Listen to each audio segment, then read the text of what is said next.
പുനർനിർമ്മിച്ച പുഴമ്പ്രം മഹല്ല് ജുമാ മസ്ജിദ് പാണക്കാട് സയ്യിദ് സാദിഖ് അലി ശിഹാബ് തങ്ങൾ ഉദ്ഘാടനം ചെയ്തു. പൊന്നാനിയിലെ പ്രാചീന മസ്ജിദുകളിൽ നൂറ്റാണ്ടുകളുടെ പഴക്കമുള്ള പുനർനിർമ്മാണം പൂർത്തിയാക്കിയ പുഴമ്പ്രം മഹല്ല് ജുമാ മസ്ജിദ് ഇശാ നമസ്കാരത്തിന് നേതൃത്വം നൽകി പാണക്കാട് സയ്യിദ് സാദിഖ് അലി ശിഹാബ് തങ്ങൾ ഉദ്ഘാടനം ചെയ്തു. പള്ളിയുടെ നിർമ്മാണത്തിന്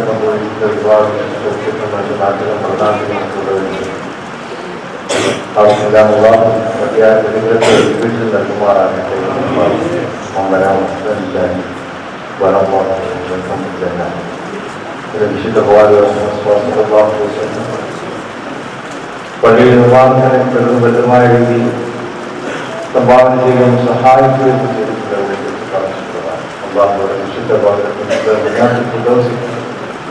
മഹല്ല് പ്രസിഡന്റ് കബീർ അധ്യക്ഷത വഹിച്ചു. സെക്രട്ടറി അബ്ദുറഹിമാൻ സ്വാഗതം പറഞ്ഞു. പി.ടി. നാസർ നന്ദി പറഞ്ഞു. NCV news Ponnani. കേരളത്തിലെ number 1 broadband cable TV network കമ്പനിയായ കേരള വിഷൻ ഇന്ന് ഇന്ത്യയിലെ ആദ്യ 10 ബ്രോഡ്ബാൻഡ് കേബിൾ TV സേവനദാതാക്കളുടെ പട്ടികയിൽ ഇടം നേടിയിരിക്കുന്നു. വിഷൻ സക്സസ് ആഘോഷിക്കാം ഈ അഭിമാന നേട്ടം.